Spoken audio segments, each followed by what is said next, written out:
Hey everyone, CPO here, and in this video we're going to get started with this Seicane head unit installation in my 2015 Jeep Wrangler. We're going to start with just the basics, what we need to get it functional. This will be a staged approach.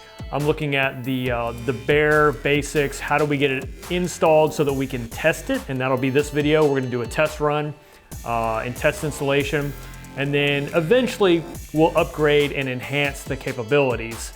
For example, adding additional cameras or satellite receiver or things like that. But for now, let's just look at what we need to do to get it in the Jeep, turned on, and test to make sure it's even working properly. All right, so I use this piece of foam that came in the packaging to give me a place to set this without scratching the display, which of course is on this side. So we're looking right now at the back of the unit, and this is fairly self-explanatory. But we're going to go through it anyway. I've got the connections and all that here. There are some things we're going to need to do. We're going to need to jump some connections between these two harnesses. You've got your main CAN bus harness. This will be the one that plugs in to the factory Jeep harness. And then this is the one that has a variety of outputs and inputs for the head unit.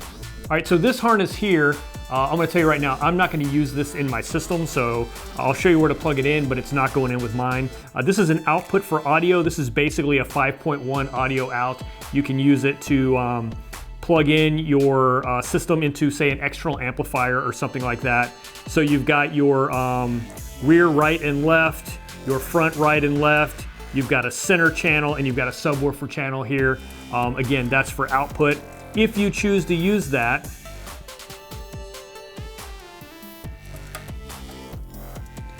it's going to go right there. So that'll be the farthest one in on that little row of connectors there. But like I said, I'm not using this for my build, so that can go away. All right, so we'll knock out the easy things first. This will be your USB connector. This will allow you to plug in any USB devices into your Android system, which, you know, the great thing about Android, especially the modern versions of Android, is you can plug pretty much anything into it, and there are drivers for it, and it will recognize. So you can use this for external cameras, external storage, whatever. So this is going to plug in right here in this little center spot. Now, this cable isn't very long. It might be long enough. I'm not sure exactly. If for whatever reason you decide you need to extend that, you can get an extension cable like this, plug in your USB extension cable, and then now you've extended your output. I'm probably going to try and connect this to my center console USB, so I don't know if I'm going to need an extension or an adapter or not yet until I get in there. The other thing that might be useful for some of you is to use a USB hub. This only has one USB input, so you can use a hub to split that into probably, I would say, 4 to 5 or even as high as 7 reasonably USB inputs for this device. So if you want to add, let's say, a DVD player and a USB camera and a thumb drive, you would need a hub to do that because this only gives you a single output. This is for your AM/FM radio antenna. This is an adapter that will allow you to plug into your vehicle's antenna, and we will go through that. Now, here's where you have a decision point. You have a GPS antenna that comes with the head unit. This guy right here plugs in right here, move this, right behind or on top of your AM/FM antenna, and then you can run this GPS antenna up someplace that's convenient. I'm not going to use this one that came with the unit. Instead, I'm going to use the one that came in my vehicle. There's already a GPS antenna there, so I'm going to take advantage of it. In order to do that, I'm going to use this little adapter here because the GPS antenna in the Jeep has a different connector than this. So this is going to allow me to connect it. I'll put the information for this inside the description of this video. But this is going to go right here.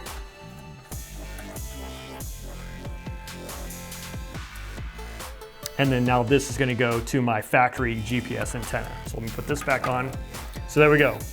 AM, FM, GPS. Now the other thing we have to deal with is the microphone in.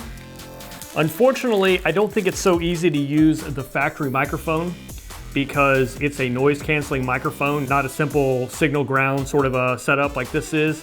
So I will probably use this aftermarket one. That's going to plug in right here.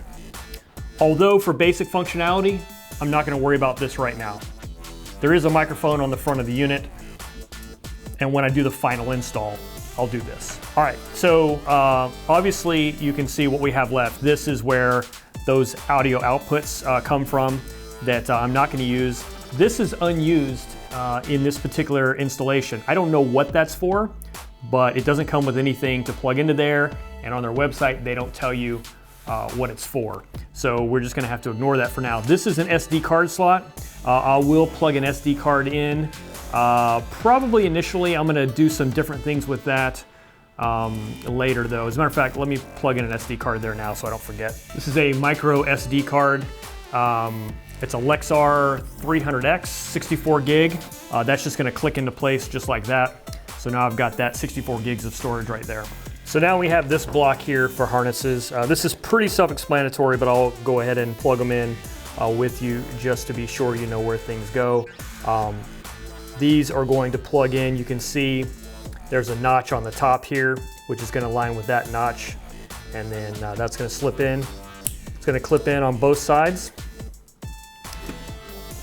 And then this other one is actually zip tied together in the orientation that it goes. So these are identical plugs, so if you don't know which one goes where, it could be a little bit confusing. So they zip tie them together for you just in case there is one with a couple of blanks in it. That's going to go on the bottom, but like I said, it should fit in just like that for you. And you can see those two blanks. All right, so that is the extent of our harnesses. Now, in order to make some of the functionality work, we're gonna have to jump some of these cables between the two harnesses. So let's talk about that next. All right, so I am using a reverse camera. And for that, I'm gonna wanna jump a back car on the one harness with reverse on the other harness. So the reverse one on mine is orange, and then the back car is purple. And then basically what I would do is connect those two. I'll go ahead and do that now.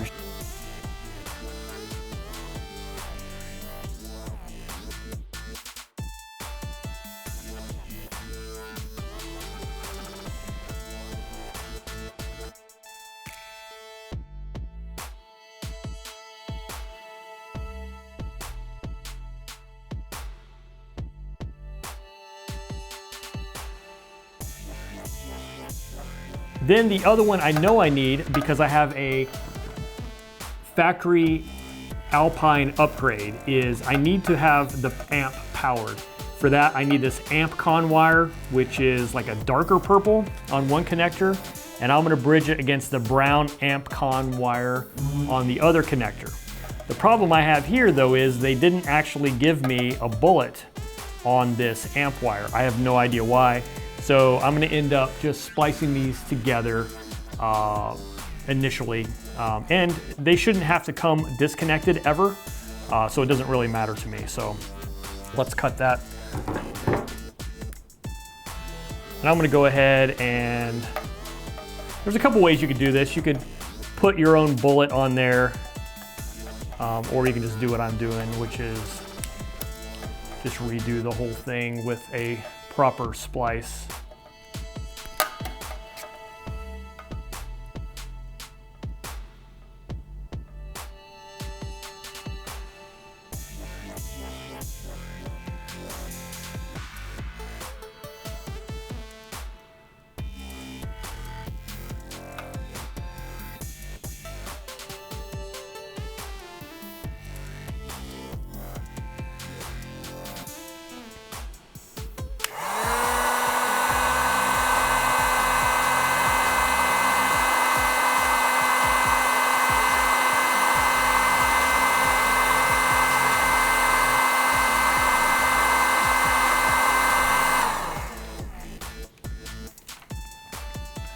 right, there we go. AmpCon wires are now permanently soldered together using that solder connector. So we're good to go there. And then the other one that people tend to do a lot is the brake. The brake looks like a pink one and a brown one. And to be honest with you, I don't know what this achieves. I think I have an idea what it achieves, but I want to do some testing with it.